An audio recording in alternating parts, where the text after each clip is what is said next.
No pressure at all. Because how many people are watching this?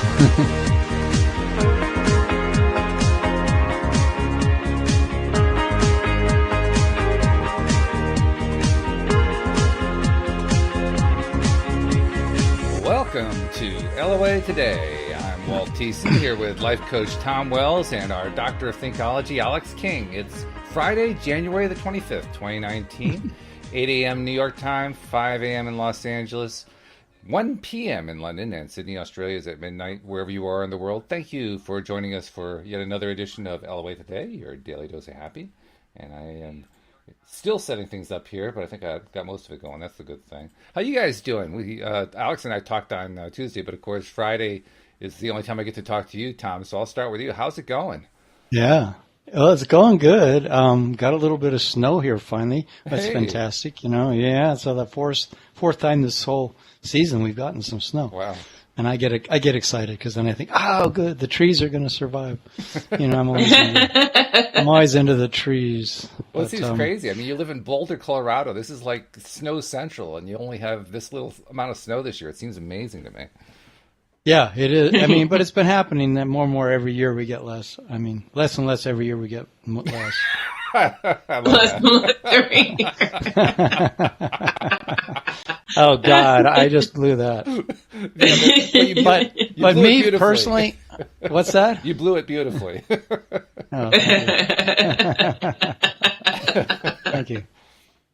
So yeah, I know. I like watching Stephen Colbert because he's such a good improviser. Mm. He came out of a huge background of acting and improvising, but he's a master improviser, and that's why he does that show so well. Mm-hmm. I mean, it's making him millions. Just that he developed that art, and he's so good at it.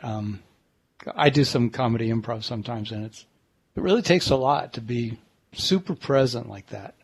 Yeah, it does. And be funny, right? Yeah. Alyx, because you're one of those. Have you done comedy improv, Alyx? I have, yeah. Yeah, cool. I was in an improv group in high school. Oh yeah, Mm-hmm. Sweet. So you could say that's where my comedy career began, I guess. Yeah. Okay. Yeah, that's when you found out that you were funny, or you always knew that maybe. I always knew. You were funny when you were a little girl. Yep. Yeah. Cool. So then I got to ask, how are you doing? I mean, it's been a whole 3 days since I talked to you, Alyx, but how's it going at your end?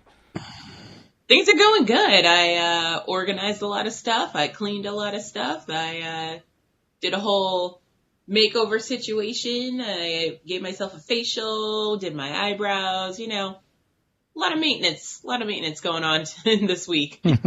Very good. Very good. Well, sometimes you just got to maintain to keep going, but it's whatever it takes to get into that happy, positive, good feeling, appreciative zone, and if maintenance will get you there, exactly. Then, hey, I'm all for it. That's excellent.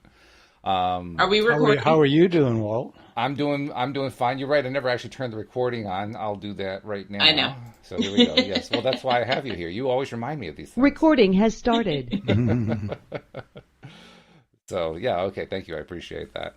And people are flowing into the chat area too. Lots of people saying hello, good morning, how you doing, all that kind of stuff. So that's great. Good morning, good afternoon, good evening. Good morning. Night. Hi, how are you? Hi, See how you all are next you? time. No. And we're kind of at loose ends in terms of a topic today, so I figure we'll just do more of what we did last week because it worked so well. We'll just come up with questions ourselves to address and topics and little things to talk about that we run into on a daily basis. So I mean, if you're listening to the live stream, by all means, type in any questions that you want us to talk about. We'll be glad to do it. And meantime, we'll just come up with a few ourselves to talk about because that worked really well last week. I thought. I don't know about you guys. Mm-hmm. Yeah. No, I liked it. Yeah. I liked it. Mm-hmm. So my first question is, Alyx, what is that behind you? I know that's not an LOA question. Oh, what is that behind you?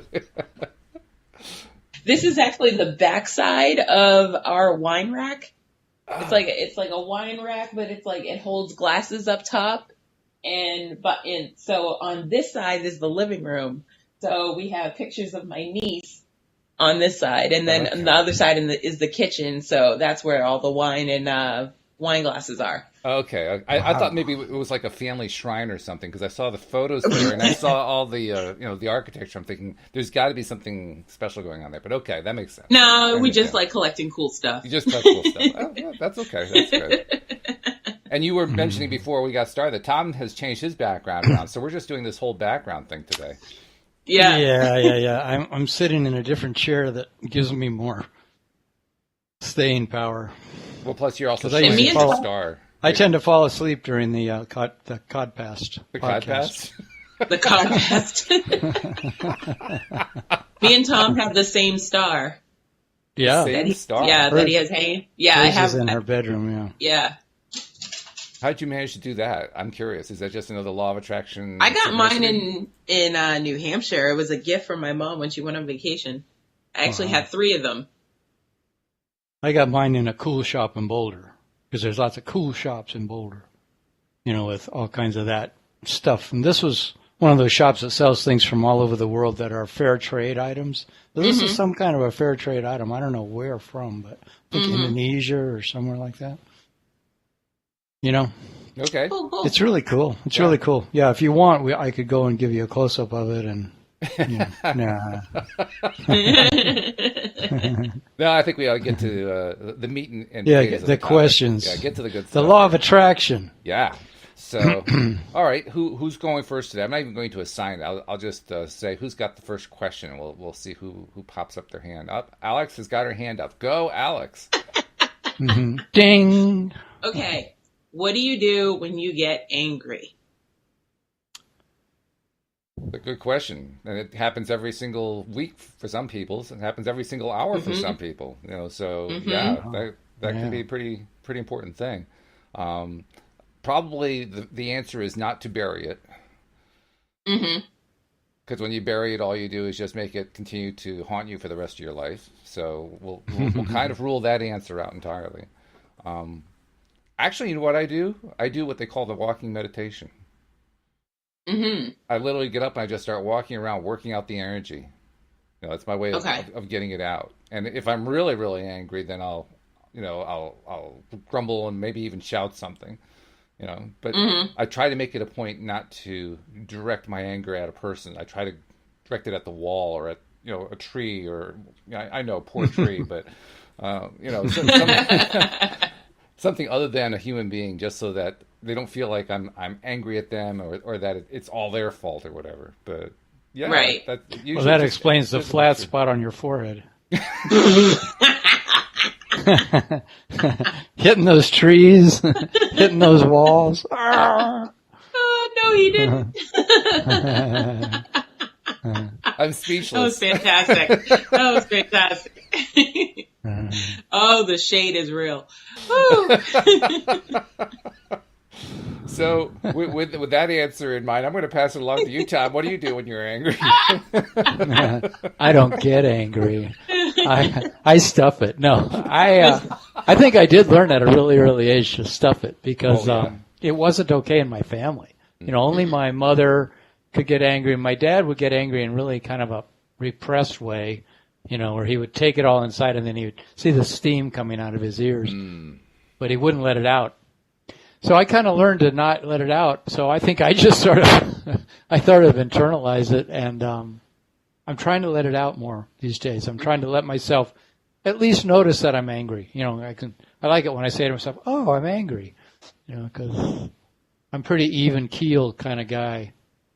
So if I do feel it, I want to know that I'm angry and let myself, if I can, let myself express it, not to necessarily to anybody else, but at least myself. Hit my head on a You probably wall. deal with it just because you're a life coach. I mean, you're dealing with individuals and their personal stuff every day, and I imagine anger comes up a lot in that context as well. So even if you're not dealing with your own, you're often helping somebody else deal with theirs.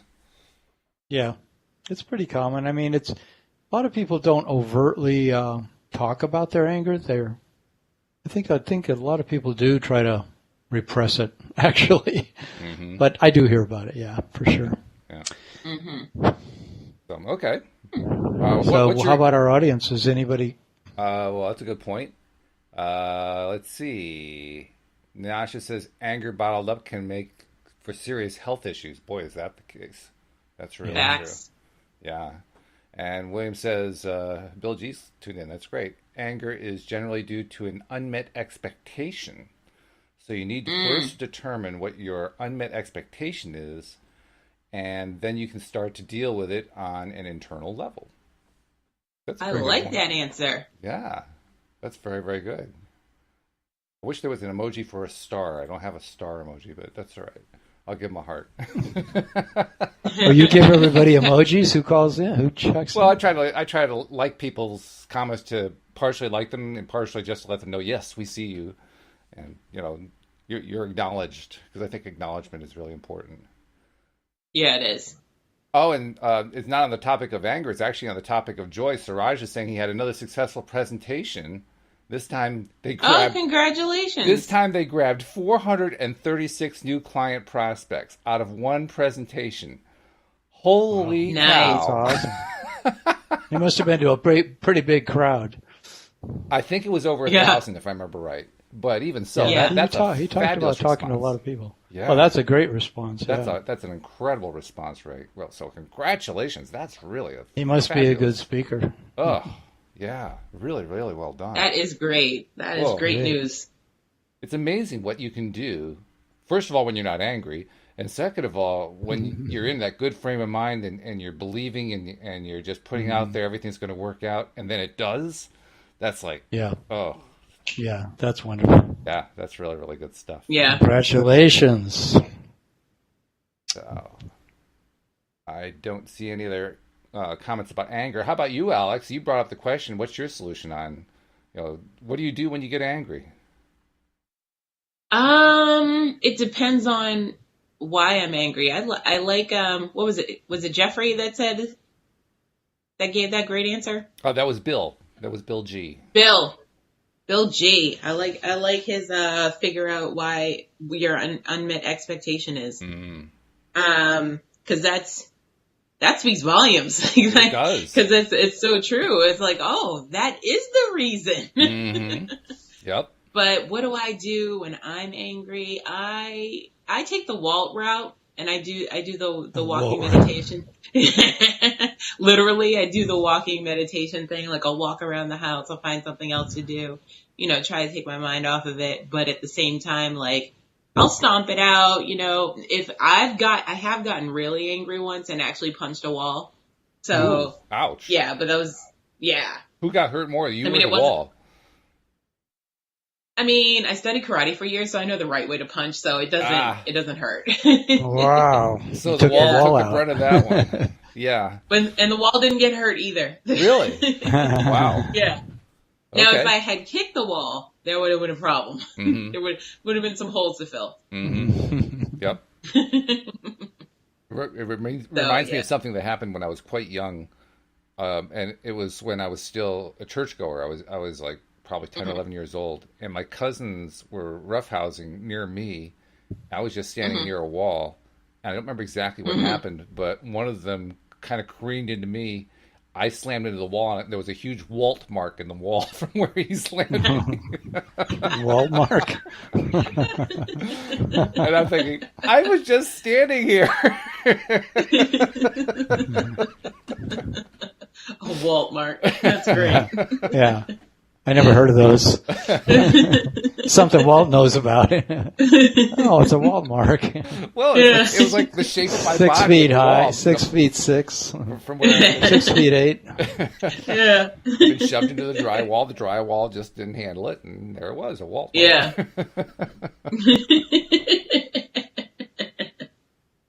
So clearly, we're not having any anger issues this morning. This is a happy comedy fest going on. But let's see if we can go on to our second question. Maybe we can get back to something a little more serious, and then see if we can turn that into something funny. So, Tom, you got a question for us that we can address? I got an interesting one that I'm sort of addressing. How do you listen to your intuition? That's a good question. And act on your intuition. I know. So I'm curious how different people do that. I know for myself, that was actually an issue for quite some time because I wasn't really sure when I was hearing my inner voice. And even now, I'm not always sure. It wasn't until I heard the very direct and specific and blunt explanation from Abraham that your feelings are your intuition. Whatever your emotional and even sensory feelings are clues from your inner being, what I call my inner world. That this is how I feel about whatever it is that you're focusing on. And once I got that, then I kind of relaxed, because then I realized, well, I am getting an intuitive message, and it's one that I can read consistently because I know how I feel. So, oh, good. I thought I'd lost all contact with my inner self. But nobody was ever answering. I thought, well, it turns out they've been answering all along. I just didn't realize it. So, that's my method: connect into the emotions. Okay. How about you, Alex? I think for women, it's a lot easier because we're like born with intuition, so we're always listening to it. Whereas like, let me think. I don't know whether, if you're like in a situation, or if you're in a relationship and you have a feeling that something's wrong, and we're always listening to that inner voice, and sometimes it can get us in trouble, and sometimes we don't listen to it, and that can get us in trouble. So, but yeah, I think for women it's a lot easier because I listen to my inner Alex all the time. Does it show up in your body, or would you say it's mainly in your head? Or I feel like it's all over. Because like if someone's near me and I feel like they may be mad at me or something, I get like overheated. Like I feel warm all over, and I'm like, okay, I'm feeling like you're a little miffed. What's going on? But you get it in your body. Yeah, that's cool.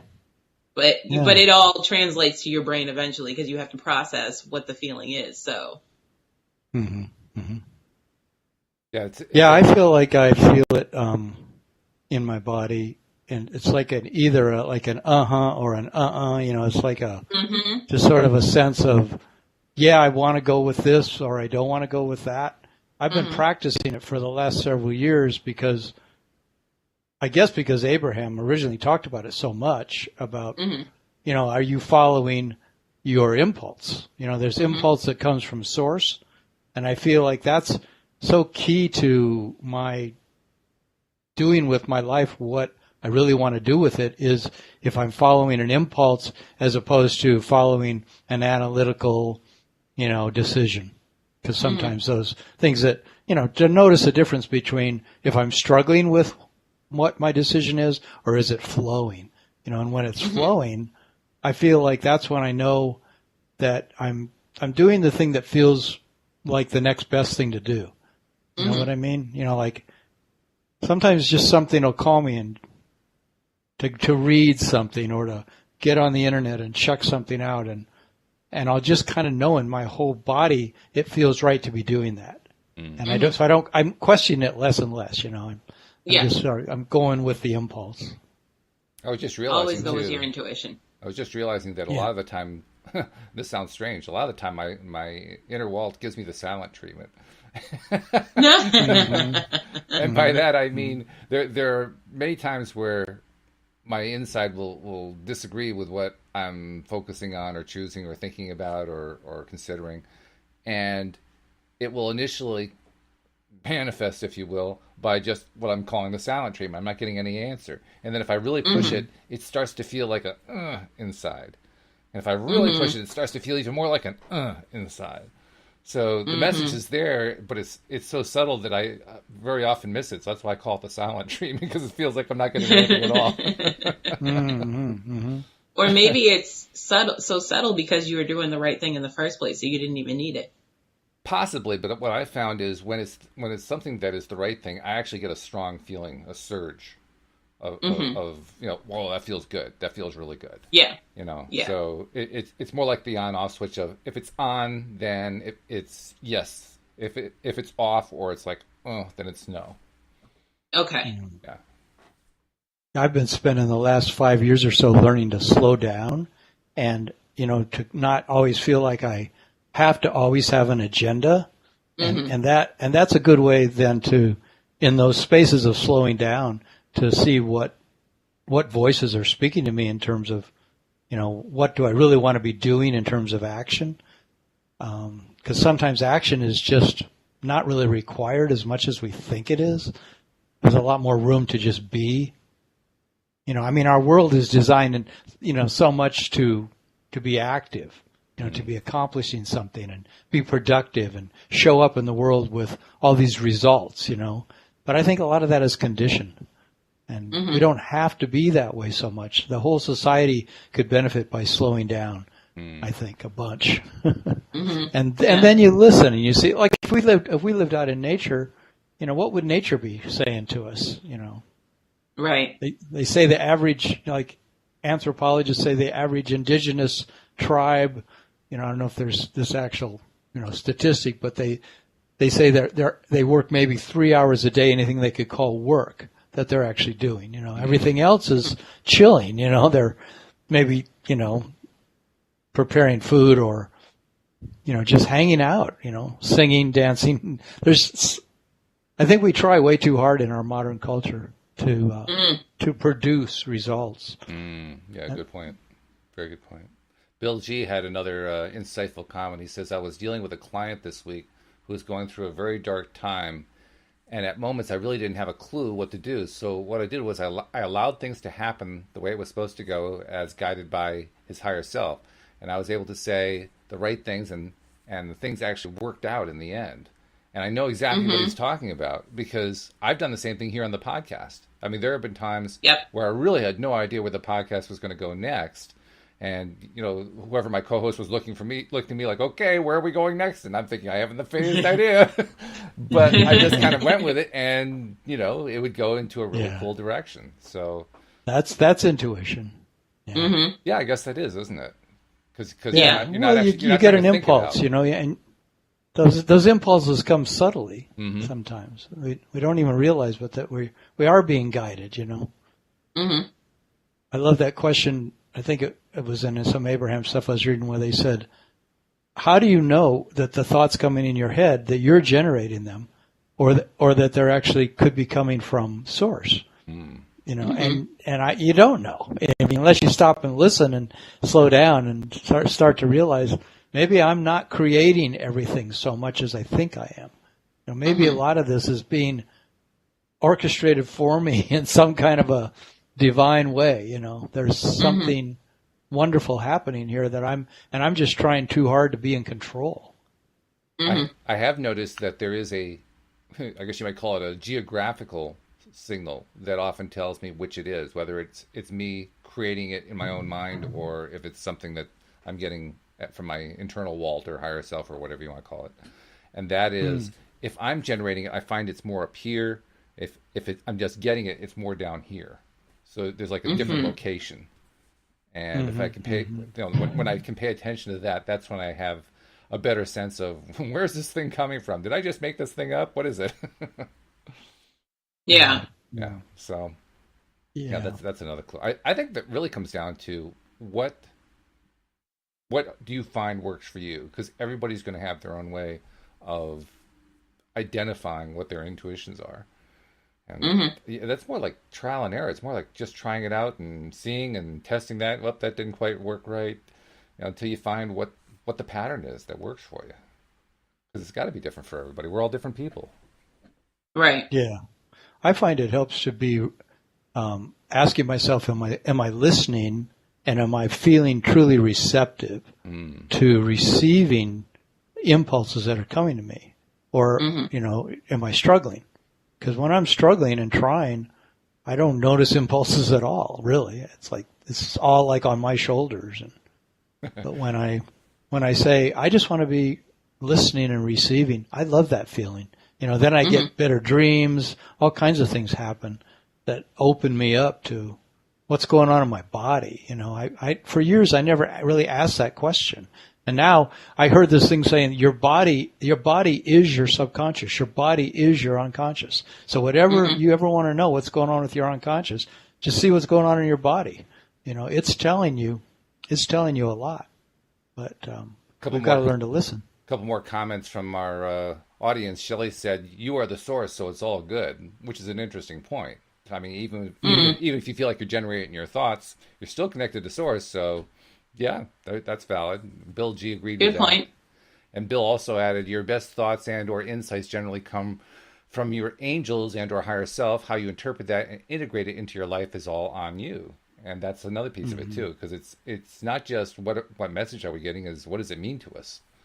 And that's going to be, again, very individualistic. Everybody's going to have a different interpretation of what they get, because it's for them and it's about them and it's their own experience. So how could it be the same message for everybody? It would be impossible. Yeah, it's constant. Yeah, exactly. Yeah. Well, that brings up another question that I had today, which was, do you feel like your angels or your guides or your source, your sense of source, is within you, or do you feel that it's far away from you? Because I grew up with the idea that God, is some kind of this omnipresent being, and of course there was the childhood idea of the guy with the long white beard who lives in heaven, and he's looking down on us, and he's up there, and it's a he, and anyway, all that stuff, right? And now it's like I feel like I'm spending a huge amount of my life to just allow myself to accept the fact that Source is within me, as one of our listeners just said. Source is actually in me, and I'm not like trying to receive a signal from some distant planet, where Source is beaming out this message to me, and I'm stuck on the earth and I'm trying to figure out things. It's a whole change when we start seeing Source as literally inside of us. Do you guys see Source? Alyx, do you see sources inside of you? I see it as both, like an inside voice and an outside force, in the same way. I don't know how to explain it. But I guess it depends on the situation. It depends on what I need at the time, where I pull from. Yeah, I'm kind of like with if you. Go ahead, Walt. I'm kind of with you. I mean, if you ask me, is Source inside, I'll say yes. If you ask me if Source is outside, I'll say yes. I mean, and to me, there's not a whole lot of difference. It's not so much where is it, it's what am I detecting and where am I detecting it? Yeah. What am I feeling? What am I experiencing? That's more, I think, of what it's about. But I mean, if you think about the fact that from what we're taught, and I believe it's true, both from a mystic spiritual point of view and from a quantum physics point of view, that source energy creates matter by thought process, and the vibration process more precisely, and that is, as vibration happens, matter gets created, kind of gets formed, becomes solid, and so forth. Well, as long as that's the case, then source is everywhere, because it's not like source energy disappears after it becomes matter. It just kind of holds the form of matter for a while, maybe a long while, but it's still holding the form of matter, and that means it's still source energy. So actually, the better question is there any place where there isn't source? And I think the answer is no. Right. I think, and to me, the question is why am I perceiving it the way I'm perceiving it? I mean, if I'm laying there in bed at night and I'm struggling with some question, or some feeling that I feel alone in trying to figure out where's source, So it's almost like if I don't accept that source is there and somehow open myself to it, then I can feel alone in my problem. Feel like I'm this individual being who struggles with my own challenges, and in the eyes of source, that's not the way it is, and that supposedly, our emotions are simply to show us if we're aligning with the way source is seeing it or not.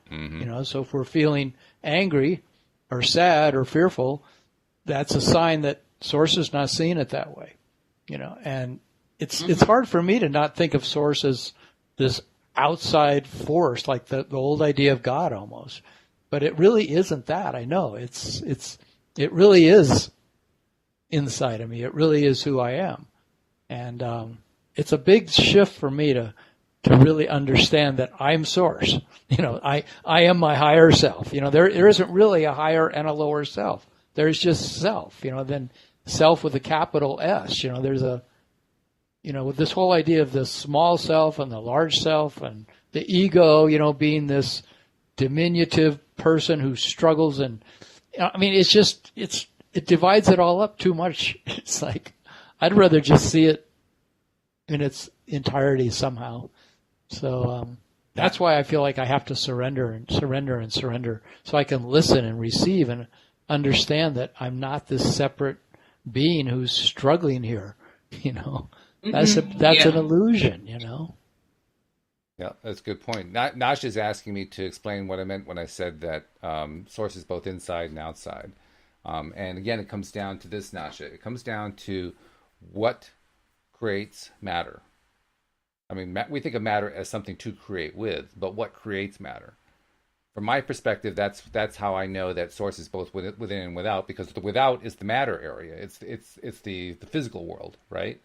And in that physical world, you got objects, you got things, and these things we know are mostly empty space, little tiny bits of subatomic particles and so forth, but it's mostly empty space, and yet that empty space feels solid to us. That's because it originally, in my view, is source energy that has been molded by thought process, by vibrational process, into these various pieces of matter. Well, that means it's still source. I mean, in fact, that's actually very consistent with the Einstein theory, Einsteinian theory of relativity. Energy and matter are basically two different states of the same thing. You really don't have a distinction there, and that's why there's also a theory of a conservation of matter, conservation of energy, which I think is a little bit strange, actually, but nevertheless, that's how they come to that conclusion about that. Matter and energy are, we treat them as separate. It makes sense to treat them as separate, but really, matter is energy hardened. That's really what it is. Yeah, and in quantum physics, it can also call it waves and particles, but all energy, is they say is either a wave or a particle, and when it becomes when the wave condenses, and the wave only condenses into particle, like the skis in the back of you, or those objects you're holding up, or our headphones on our heads, it only condenses into these particles because the observing consciousness believes that exists. Right. And yet they call this like a morphic field. It's a field of conscious agreement that this exists. I don't understand how that all works. It works with more than just my conscious agreement with it, but somehow this thing that's source is doing it all.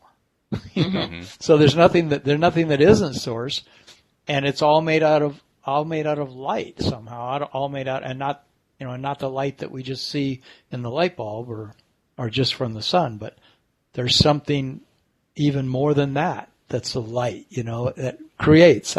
It's pretty amazing, when you think about it. Like, it's all a great big light show. It's all a big movie with actual living, things and objects, and it's like astounding.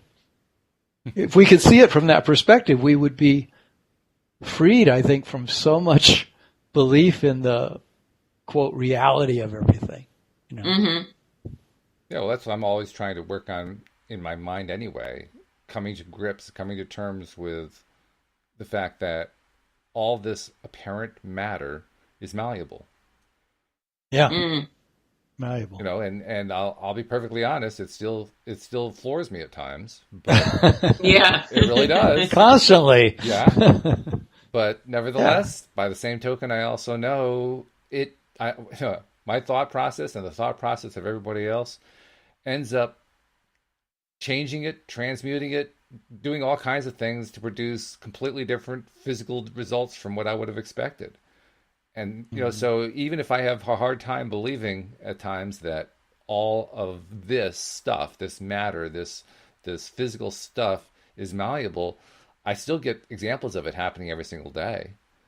And the hardest part about it, I think, is just recognizing the pattern. That's why so many of us need to have law of attraction as a concept presented to us, because it's not an obvious connection to make.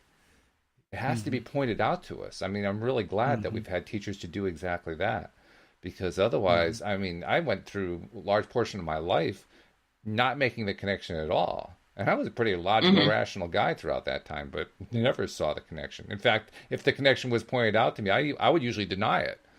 I'd say, no, that's just you're just making that up. That's you're imposing your own thought process on that. No, that's not really true. It's not logical. It doesn't make any sense. There's no foundational science to back that up, and all that kind of stuff. Yeah.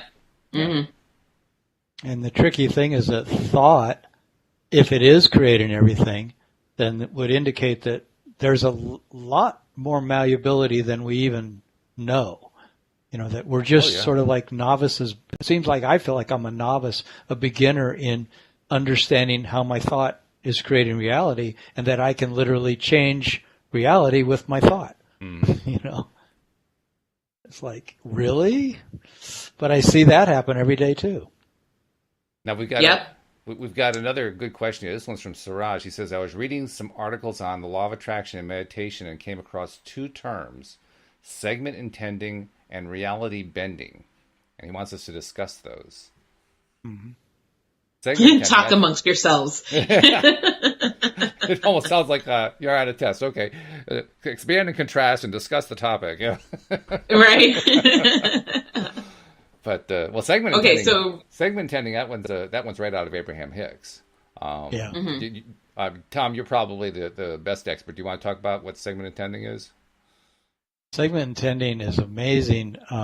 It's helped me so much in my life. I used to, next to appreciation, I've felt that it was one of the most powerful things I've ever done. And that is, let's say that you're going to a party and you're driving there, and on the way you can say to yourself, I think I'm going to intend that this evening at this party I experience, and then start naming the things you want to experience. That's segment intending. So you could say, well, I want to have some really awesome conversations tonight. I would like to actually have a chance to meet most all the people at the party. So I'm going to intend that I have good conversations with almost everybody. And let's say there's only 10 people there, and I'm going to intend tonight that I laugh a lot. I have a lot of humor, and I'm going to intend tonight that I don't drink more than 2 glasses of wine or whatever. That I only eat 2 pieces of cake, not 4.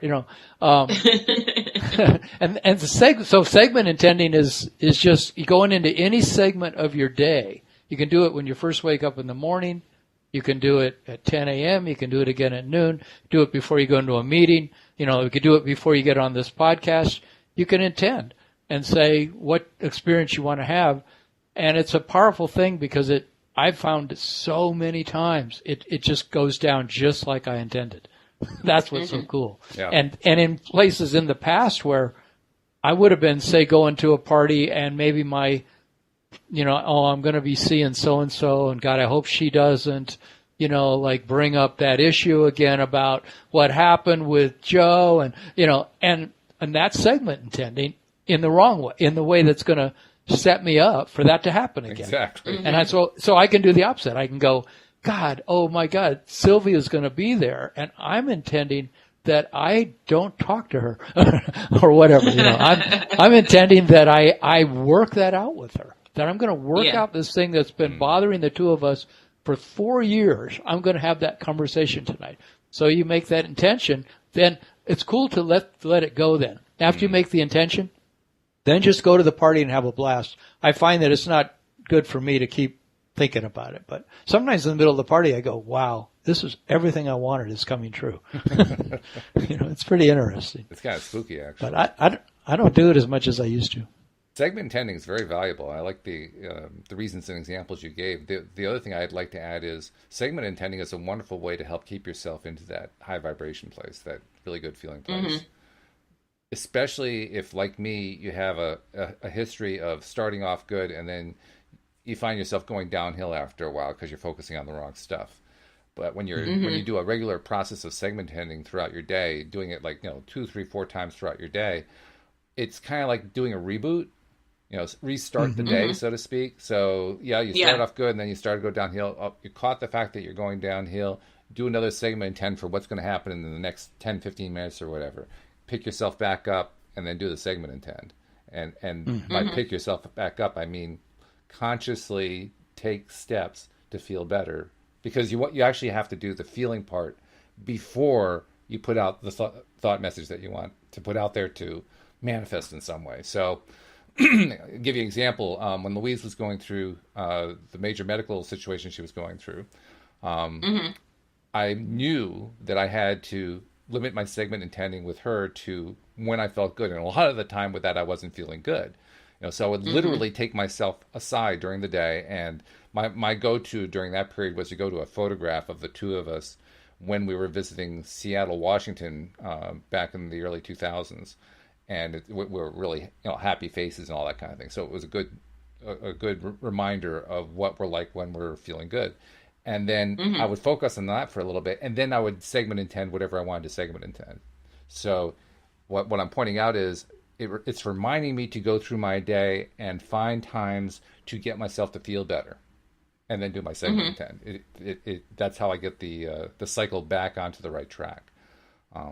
And there have been times when I've used it in the simplest things. The one that I can recall most recently was not this past night, but the night before. Louise was awake most of the night. I didn't realize that. And I awoke around, 4 o'clock in the morning, found out she'd been awake. And I could tell the different ways. You know how it is when you're wrestling with something, you're kind of struggling and you're resistant and all that kind of thing. Well, she was demonstrating all of that. And I knew she had to let go of that resistance. I tried to help her, kind of talk through it and so forth, but it wasn't working. She wasn't having it. So I just got myself into the happiest place I could find, and I started imagining her falling asleep and literally sleeping and breathing loudly and all that kind of thing. And do you know, within 10 minutes she was asleep? Wow. Yep. That's cool. Yeah. That's reality bending. Well, that's the other part of it, right? Because we haven't talked about that yet. But reality bending, that's not a term I'm really familiar with, but I can tell what it means. It's pretty obvious what it means. Right. I mean, are there particular examples of reality bending you can think of, Alyx, that have occurred in your life recently? I mean, I can think of one big one, but are there anything that you can just bring up as an example? I guess I reality bend all the time, and I didn't know I was doing it. So, like when I wake up in the morning and I have, I don't know if that's intention. Well, anyways, so I wake up in the morning and I already have the conversations I know I'm going to have with the nurses that are coming. Like, I already know how it's going to go, what questions they're going to ask, and then they come and that's what we talk about, and those are the questions they ask, and I don't know. And I do that in mostly with when I know I have to interact with someone. That's usually when it happens, or at least that's when I notice it, but I'm probably doing it all the time. Yeah, you're right. That's when it's most reachable, I think, or most, we remember it most, because we figure, well, maybe I can do something to influence this conversation I'm going to have, or this interaction I'm going to have with somebody. Yeah. That's. But I'm starting to feel less confident in my psychic abilities now that we're talking about this, though. Why is that? Because it's more reality bending than it is me predicting the future. Oh, I see what you mean. It's like I planned this, not it wasn't happening and I saw it. It seems like we're always reality bending. It's just that I don't know what we're calling reality. I know that I'm sure I'm always thinking there are certain realities that are fixed. Like the bill that I've got to pay, or my ability on the guitar.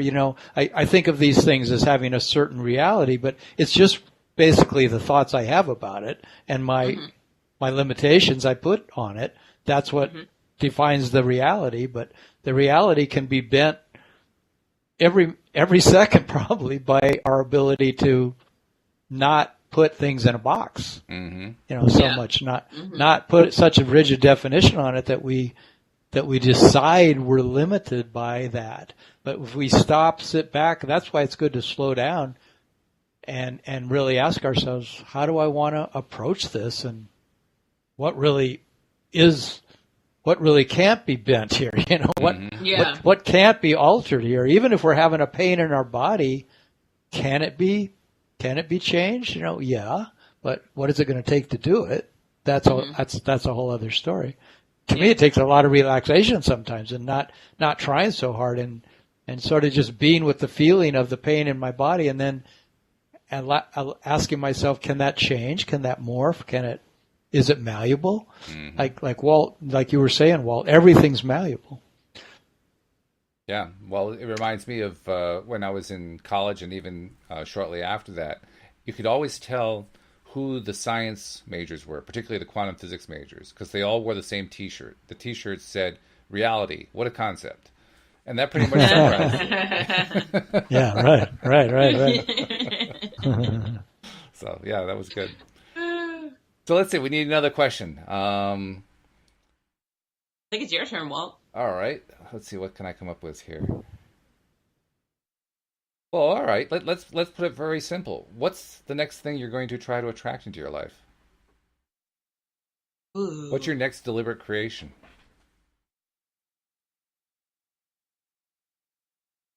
I think I've stumped the panel. Hey, this is No, I have one. I'm letting Alyx go first. Oh, okay. No, you go first because I don't even know. Oh, okay. I'll say mine is going to be. I'm right now coming up with aspects of who I want to show up, and so I'm sort of rebranding myself, and so I want to pull from my life experience and what I know about where I'm headed and who I am at this point in my life. I want to pull it into a definition of myself. So in a way, I want to create a reality of how I would like the public to see my offering as a life coach and the workshops I'm creating. And it's like, I want to, so that's what I'll be looking at after I get off the phone. I'll be looking at, how do I want to create that, And it's an interesting thing to pull that together, because it's completely at my discretion of being honest with myself and being authentic. And then how do I put that out there? Then who's my audience? Who would want to work with me, and how do I want to work with them? So that's reality creation. Yeah, that's really good.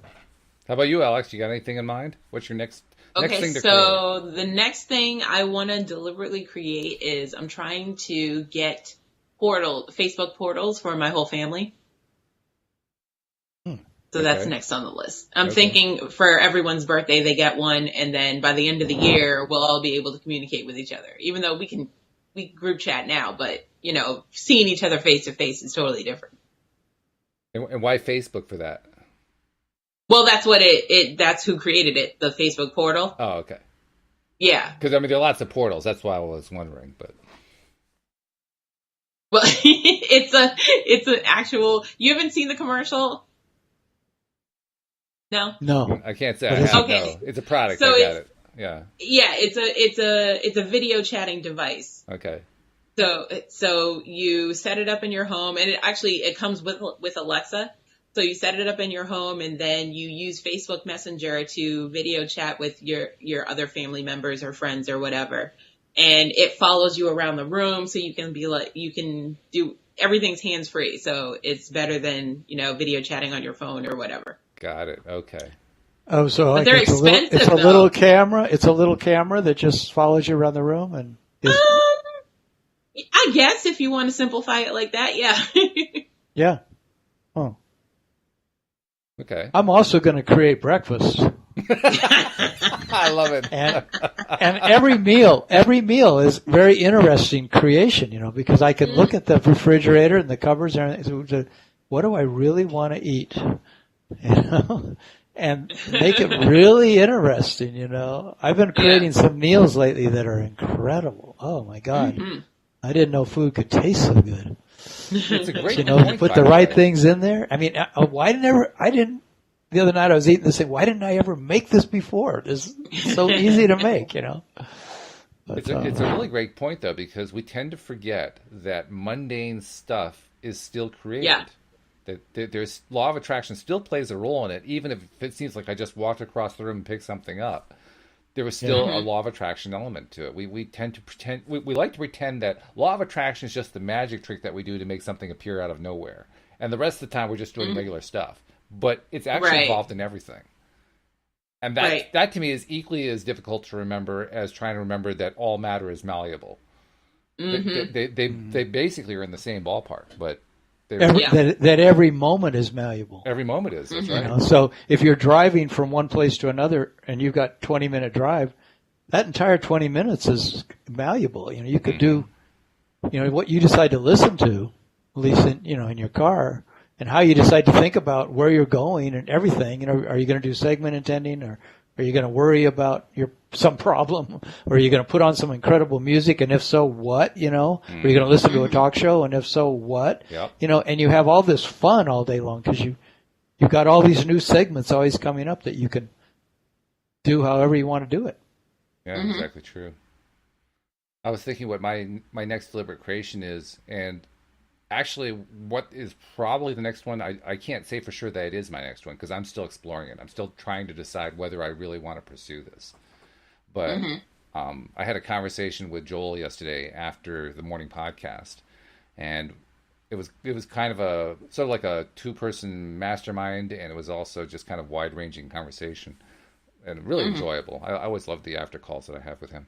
But in this particular case, he gave me a really interesting idea that he's brought up before, but for some reason it didn't resonate in the past, and this time it resonated. I'm giving consideration to doing some local seminars, actual live in-person seminars, in some way related to the topic of the law of attraction. And I can't really tell you a whole lot more about what I have in mind because I don't really know yet what I have in mind. It's just I'm still exploring it. But well, I can tell you one other thing. I'm thinking of making it about relationships. You know, helping single people get into the kind of ideal relationships they're looking for. But beyond that, I don't have anything more to tell you. I don't know yet. So I definitely join that with you. You would join that one? Oh, okay. I definitely would join that with you. Well, I'll bring you on as an expert presenter. You can have me there via satellite. Yeah, I'll telescreen you in. Yeah, no, I'm actually thinking about doing that. That is part of what I'm thinking about, taking advantage of the technology and you know, live screening people in. I'll have both of you guys come in and say hello, you know, because I really think that the more people hear from, especially when it's a new concept to them, the easier it is to start understanding and buying into it and using it and applying it in your life. I'm still not sure how it's all going to look, but the more I look at it, I have to say it's very intriguing. So stay tuned for more details yet. Well, I've got to talk with you because that's what I'm creating is live workshops, and I'm using a really good book called The Circle Way and another one called World Cafe to learn different methods of interacting with your audience that are highly interactive. You know, they really get everybody involved in the discussion in a really integral way, and you create the collective field with the group so that it becomes a really alive. You know, so a third thing emerges from the whole group of, you know, a consciousness of learning that is really cool. I mean, you know, because it's you're setting it up that way. You're facilitating the audience's discussion in a really proactive way where it really encourages everybody's participation and everybody's creativity to come forward. And I love that. I love that thought of making the workshops revolve around that. Just like here, you know, where, I mean, in a way, if we had a better interactive way with our audience, we could be involving them even more in this discussion. Yeah, of course, it reaches a point where it gets unwieldy if it's. I mean, well, it does, but nevertheless, I like the fact that we do get the interaction we do get during the live streaming.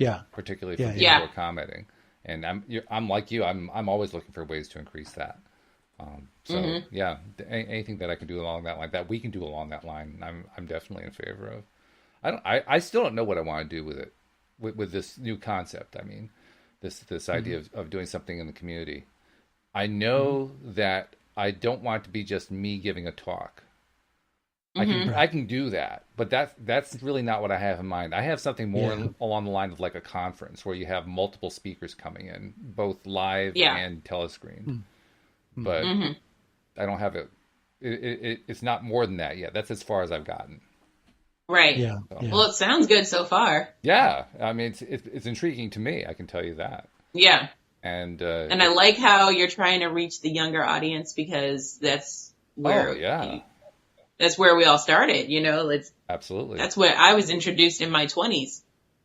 So because of relationship issues, that's how you got introduced to law of attraction. No, I was my boss was into. She showed me the DVD of The Secret. Oh, okay. That's how I got introduced.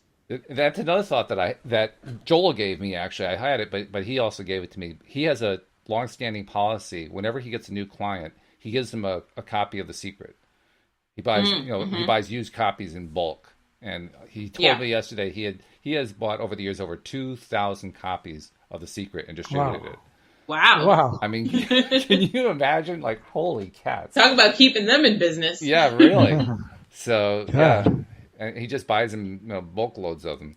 But I was thinking maybe not the book. I was thinking maybe get copies of the movie because there are lots of copies of the movie too. So maybe get copies of the movie, and you invite people to this seminar, and part of their entry fee is they get a copy of the movie. So something along that line. I don't know, but more to come. I still have to kind of feel this out and do some research and figure out who the speakers would be and what we're going to talk about and iron out some details, who's the audience, and all that kind of stuff. Yeah.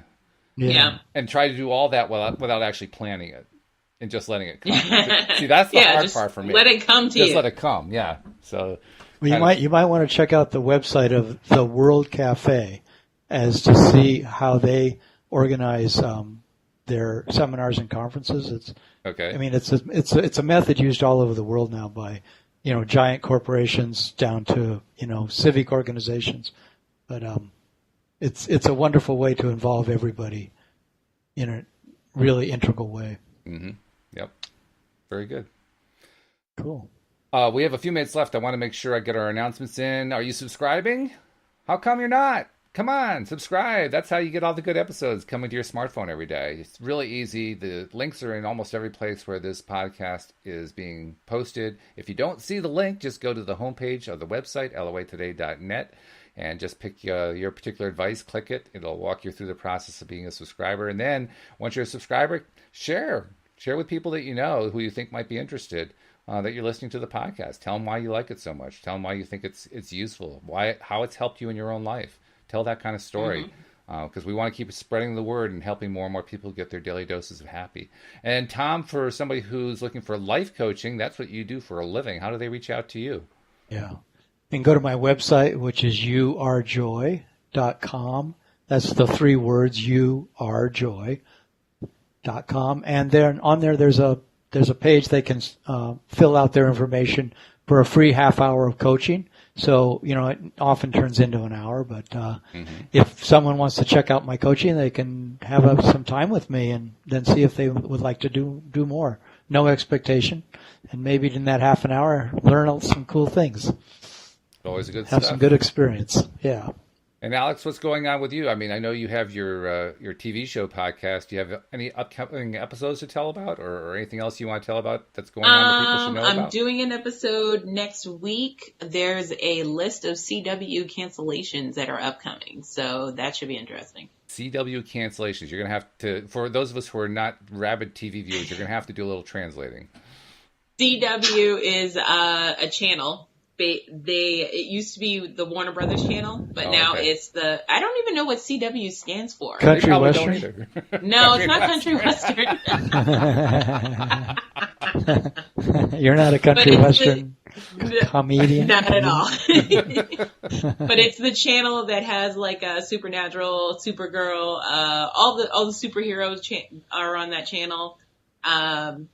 So there's like 17 cancellations that are coming up. So we're going to talk about that. And how do people subscribe to your podcast? You can find me on, what's it called? I don't know. Anchor.fm. Anchor.fm. You can go to Anchor.fm and find me there. The show is called Spoiler Alert, or you can go to Spotify. I'm also on there, and I'm also on Google Play. All right, good. Yeah, I've been making sure we're in a lot of places too. I'm on Spotify now. I'm trying to get into Pandora and a few other places so that we can be found everywhere on Earth. And that's a very good thing. Everywhere. All right. And everywhere in the universe. In the universe, yes. Douglas Adams, do you hear us? So, yeah. So this has been great. Thank you very much, guys. And thanks for the very insightful questions, both from our audience and from our wonderful panel. And hope you guys have a great weekend coming up. Yeah, you too. Thank you. Woohoo! And we'll see you all next time here on LOA Today. Goodbye, everybody. Bye.